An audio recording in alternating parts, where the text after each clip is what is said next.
Hello and welcome everyone to FinTube and let's see आज 20 सितंबर 2022 को market किस तरह से मूव कर सकता है। This is very short and quick pre market review. So let's see. Last night सबसे पहले हम देखेंगे कि ग्लोबल मार्केट ने किस तरह से मूव किया। तो हम देख सकते हैं कि डाउ जोन्स काफ़ी अच्छा खासा 197 पॉइंट्स अपने प्रीवियस क्लोजिंग से ऊपर, और S&P भी पॉजिटिव में, और नैस्डैक वाज आल्सो पॉजिटिव। जैसा कि हम देख सकते हैं SGX Nifty is opening at giving a very good move, or it's around 150 points positive.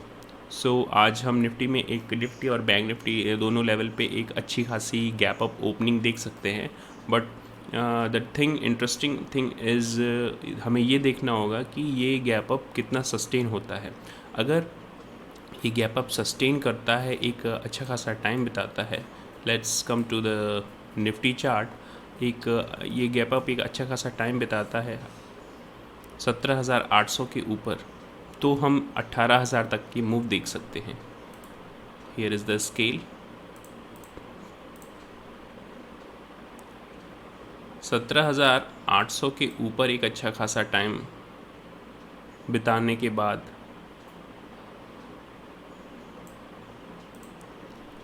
अगर अपसाइड मूव देता है तो हम 18,000 तक की लेवल आज ही देख सकते हैं। I hope it's clear.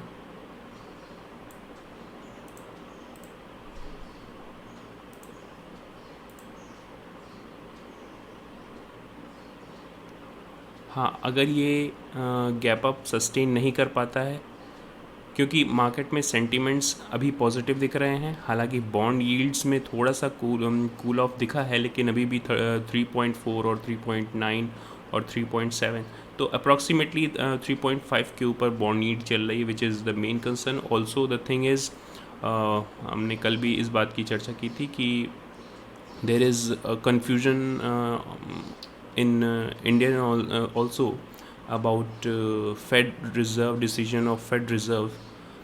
So after Fed Reserve we will see कि किस तरह से मूव्स आते हैं फेडरल रिज़र्व के रेट हाइक के बाद। और मुझे लगता है कि people are confused even here about the exact moves where the market is going.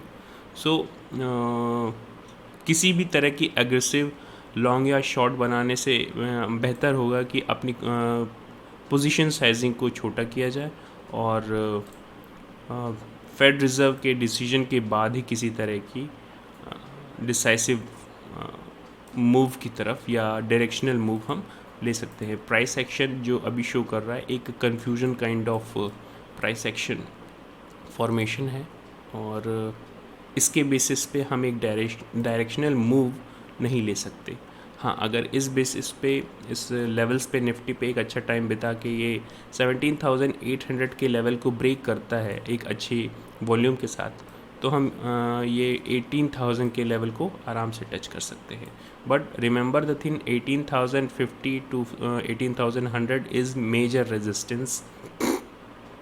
तो ये एरिया एक मेजर रेजिस्टेंस की तरह भी काम करेगा, और यहाँ से मार्केट रेजिस्टेंस देख सकता है, right.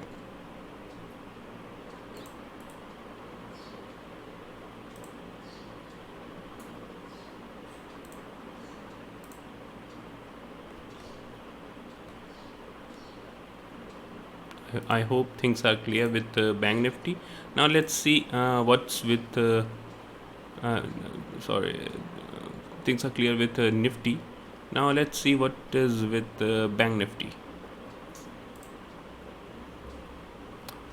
Bank Nifty last day भी पॉजिटिव क्लोज हुआ था, और ग्लोबल सेंटीमेंट के हिसाब से हमें एक ठीक ठाक गैप अप ओपनिंग दिखनी चाहिए। But the thing is 40,200 41,200 is the major resistance. अगर इस लेवल को ये या फिर हमारी ओपनिंग ही इस लेवल पे होती है 41,200 के आसपास, और ये इस लेवल को हम अगर ब्रेक करते हैं